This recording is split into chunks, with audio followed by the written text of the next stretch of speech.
اسلام میں یہ خوب یاد رکھیے، صدقے کے بکرے کا کوئی تصور نہیں ہے۔ تھوڑی سی آپ کہیں گے یہ کوئی مولوی صاحب ہر دفعہ کوئی نئی چیز مارکیٹ میں لاتے ہیں۔ اگر نئی چیز لا رہے ہیں آپ کو نہیں لگ رہی ہے یہ پرانی یہی ہے۔ یہ نئی، یہ جو صدقے کے بکرے ہیں نا، یہ اب آئے ہیں، اسلاف میں اس کا کوئی ثبوت نہیں تھا۔ خلفائے راشدین کی سیرت میں کبھی پڑھا کسی ایک صحابی نے بکرے کو اللہ کے نام پہ صدقہ کیا ہو؟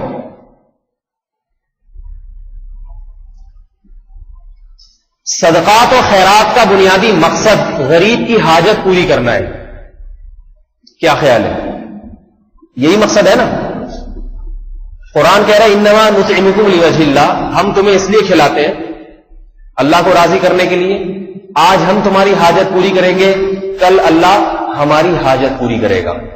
مطلب کیا ہوا؟ غریب کی حاجت، بولو بھائی، غریب کی حاجت پوری ہو جائے۔ مجھے ایک بات بتائیے، حاجت پیسوں سے زیادہ پوری ہوتی ہے یا بکرے سے پوری ہوتی ہے؟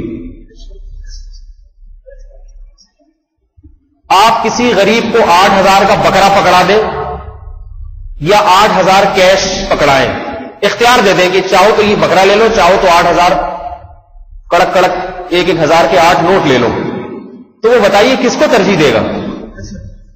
کہے گا بھائی بکرے کا میں کیا کروں گا، غریب آدمی ہوں، مجھے بڑا گوشت مل جائے بہت ہے، چھوٹا گوشت ڈیفنس سوسائٹی میں نہیں لوگ کھا رہے، اتنا مہنگا ہو گیا ہے، اور آپ یتیموں کو چھوٹا گوشت کھلا رہے ہیں۔ لیکن نہیں، بدعتی یہ کہے گا نا نا نا نا، بکرا جب تک ذبح نہیں ہوگا، جانور کا خون نہیں بہایا جائے گا، میرے سر سے بلائیں نہیں ٹلیں گی۔ اللہ کو راضی کرنے کے لیے تو صدقات کرنے کا تصور ہی نہیں ہے نا، صدقات کیے بھی جاتے ہیں بلاؤں کو ٹالنے کے لیے۔ ایسے کام کرتے کیوں بھائی جس سے چڑیلیں اور بلائیں آئیں، ٹھیک ہے، تو ان کو ٹالنے کی ضرورت بھی ہے، اور اگر کر لیے اور یقیناً صدقات سے بلائیں بھی ٹلتی ہیں تو حدیث سے ثابت ہے۔ پہلی بات تو یہ کہ خالص ایمان کا تقاضا یہ ہے، کامل ایمان کا تقاضا یہ ہے کہ اس میں دنیاوی غرض کوئی بھی نہ ہو، حتیٰ کہ صدقات اور بلاؤں کو ٹالنا بھی مقصود نہ ہو۔ قرآن سے ہی پتہ چلتا ہے، قرآن جہاں اہل ایمان کے صدقے کا ذکر کرتا ہے وہاں آخرت کی ہولناکیوں کا تذکرہ کرتا ہے کہ یہ اللہ کی راہ میں اس لیے خرچ کرتے ہیں تاکہ آخرت کے عذاب سے اپنے آپ کو بچا سکے۔ یہ دنیا کی بلائیں آخرت کے مقابلے میں کچھ بھی نہیں ہے، ان کے ٹالنے کی فکر ہوتی ہے، اور آخرت میں اپنے آپ کو عذاب سے بچانے کی، گناہوں کی معافی کی فکر نہیں ہوتی۔ لیکن چلیے اگر آپ کی نیت آخرت نہیں ہے، دنیا میں بلائیں ہی ٹالنا مقصد ہے، تو یاد رکھو بکروں سے بلائیں نہیں ٹلتی، اور بلائیں آئیں گی۔ بکرے کی بددعائیں لگ گئی اگر، وہ بکرا بھی تو آخر اللہ کی مخلوق ہے نا، وہ کہے گا اے اللہ یہ غریب کو پیسے دے سکتا تھا، یہ ان 8,000 روپے میں بڑا گوشت اس سے دگنی مقدار میں خرید کے بانٹ سکتا تھا، یہ ان 8,000 میں غریب کے گھر آٹا ڈلوا سکتا تھا جو 2-3 مہینے چل جاتا، اور اس نے ایک بکرا کاٹ کے غریب کو 2 دن تو کھلا دیا اور 28 دنوں کا انتظام نہیں کیا۔ ایسی بدعت کے لیے اے اللہ جس نے مجھے بھیٹ چڑھایا، ایسی بدعت کی بھیٹ مجھے چڑھایا، تو کیا معلوم وہ بکرا آپ کو کیا بددعائیں دے۔ ہمارے حضرت مفتی رشید احمد صاحب رحمہ اللہ تعالیٰ فرمایا کرتے تھے کہ ہماری جو پاکستانی قوم ہے نا، اسے کھلانے کی عادت پڑ گئی، رشوت کھلانے کی۔ کام اٹکا ہوا ہو تو بڑے افسران کو رشوت کھلائی جاتی ہے کہ بھئی یہ لے لو اور ہم سے ٹیکس معاف کر دو یا جو جرمانہ لگا ہے وہ۔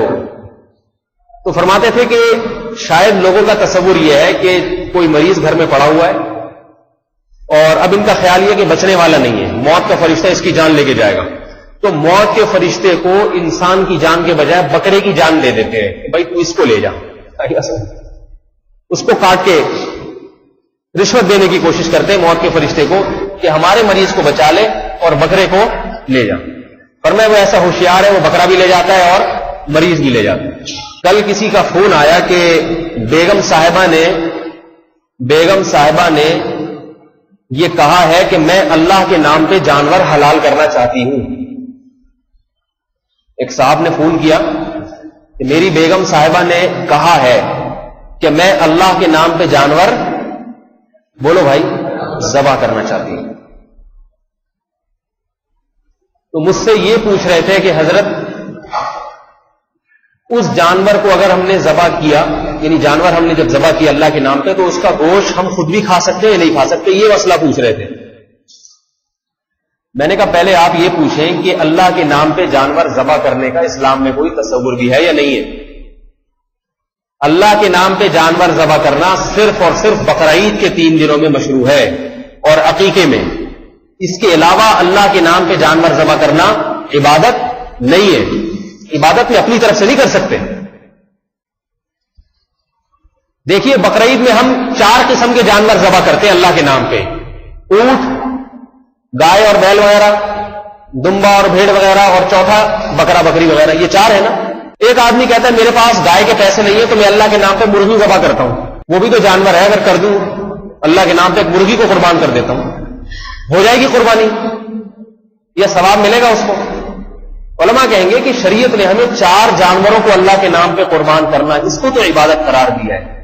5واں کوئی جانور ابھی تک ایسا نہیں ہے جس کو اللہ کے نام پہ ذبح کرنا کوئی عبادت. اس میں اپنی طرف سے نہیں کچھ کر سکتے آپ کہ میں چڑیا مار رہا ہوں اللہ کے نام پہ، میں جو ہے وہ ہرن شکار کر رہا ہوں اللہ کے نام پہ. گوشت کھانے کے لیے آپ کریں، آپ کبوتر کا شکار بھی کر سکتے ہیں. گوشت ایک انسان کی حاجت ہے، اس پہ ثواب نہیں ہے. ہم فارمی مرغیاں روزانہ صبح شام ذبح کرواتے ہیں، کوئی 1 کلو کوئی 2 کلو کا گوشت گھر میں لا رہا ہے تو کیوں ذبح کرواتے ہیں؟ بھائی یہ گوشت چاہیے. یہ نہیں کہتے بھائی ذرا تو اللہ کے نام پہ ایک مرغی ذبح کر دے تاکہ اس کا ثواب میں اپنے دادا مرحوم کو پہنچا دوں. کبھی دیکھا آپ نے؟ پتہ یہ مرغیاں گوشت کھانے کے لیے اللہ کے نام پہ ذبح ہونے کے لیے نہیں ہے. ذبح کرتے ہوئے اللہ کا نام تو ضرور لینا پڑے گا اس کو تاکہ اس کا گوشت حلال ہو جائے، لیکن گوشت کی ضرورت ہوگی تو ذبح کیا جائے گا، نہیں ہوگی تو ان فارمی مرغیوں کو بھی کچھ نہیں کہا جاتا. تو یہ دیسی بکروں کو بیچاروں کو کیوں کہ میرے بھائی بھیڑ چڑھاتے ہیں.